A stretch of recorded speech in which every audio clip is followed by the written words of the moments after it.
All right, let's dive into a story that's truly one of a kind. It sits right at that fascinating crossroads where dreams, consciousness, and, well, cartoon villains all meet. It all starts with a blue meanie from a kid's movie and a dream that literally stretched into infinity. And this quote right here, it just nails the feeling for today. We're not talking about your brain just filing away memories. No, we're exploring dreams as these deep, mystical portals, a way of tapping into something much, much bigger than ourselves. You know, every epic story has an origin point.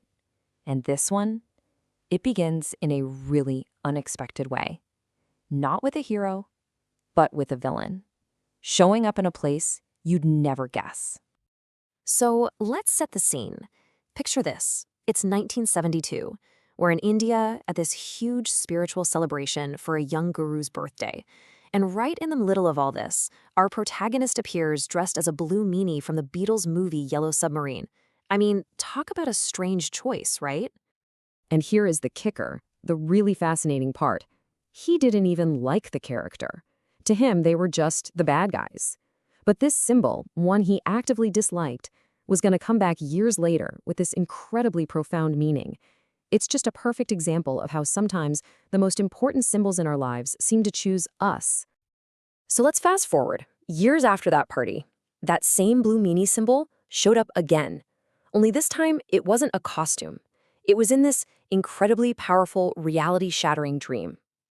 The dream didn't start with anything scary or villainous. It started with a feeling, an overwhelming, almost nuclear-level explosion of just pure radiant love.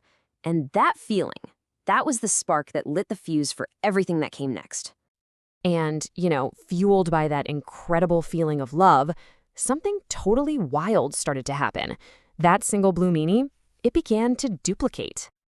First, there were two perfect copies, totally distinct, but both connected by that same powerful love.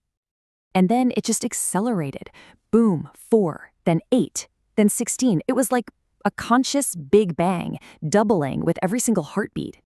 The numbers started to become a blur. 32, 64, 128, multiplying faster and faster, until it wasn't a number anymore. It was a torrent, a tidal wave of consciousness, just expanding beyond all comprehension. Until finally, he hit infinity. A limitless, boundless ocean of selves, all of them completely unified by that one single feeling of love that started it all.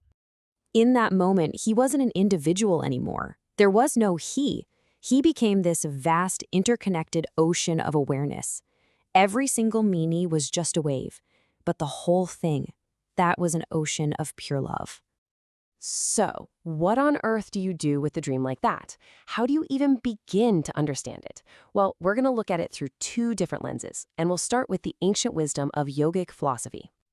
So in yoga, there's actually a name for this exact kind of experience. It's called samadhi. It's seen as the ultimate goal of meditation, right?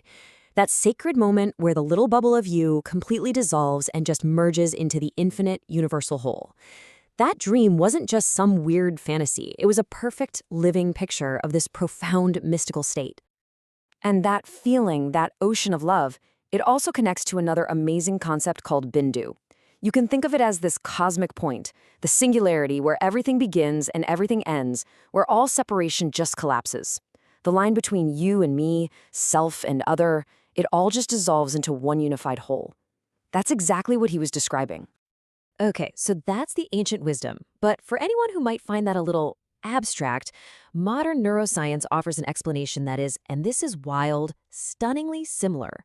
Let's take a look at what might have been going on inside the brain.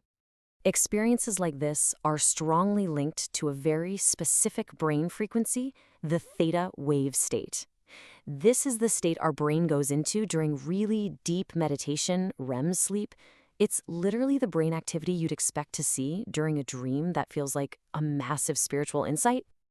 And if we dig a little deeper, it gets even cooler. This kind of experience points to the pineal gland, what some people call the seat of the soul, getting activated. At the same time, the part of our brain that gives us our sense of I, or me, the default mode network, it would have quieted right down. And guess what? Neuroscientists have a name for this: ego dissolution. It's the scientific term for that feeling of oneness. And this chart right here is where it all comes together. It's brilliant. The ancient chakra system maps almost perfectly onto our modern understanding of glands and hormones. That initial surge of power in the dream, that's the root chakra and the adrenal glands. That feeling of an ocean of love, that's the heart chakra and the thymus. And that final cosmic awareness, the crown chakra and the pineal gland. It's an absolutely incredible bridge between ancient wisdom and modern science. So, this journey from a weird costume choice to a state of cosmic unity, it's more than just a cool story to listen to. It's actually an experience that holds a key for our own exploration. So now, we're going to invite you to turn that key for yourself. This is a really simple meditation called the Dragon Trial. Think of it as a practical way to just touch on these ideas of multiplication and unity we've been talking about, and just to see what comes up for you. The steps are really straightforward. First, just close your eyes and imagine yourself as a single point of awareness. Then, with each breath, just allow that presence to double, just like in the dream. 2, then 4, then 8. As you multiply, imagine each new point just radiating love. And when you feel like you've reached a sense of infinity, just let it all dissolve into that ocean of awareness. And then gently ask yourself one last question. And this is the question we want to leave you with. It takes this whole incredible journey, from a weird costume in India to an infinite dream, and it brings it right back home, to you.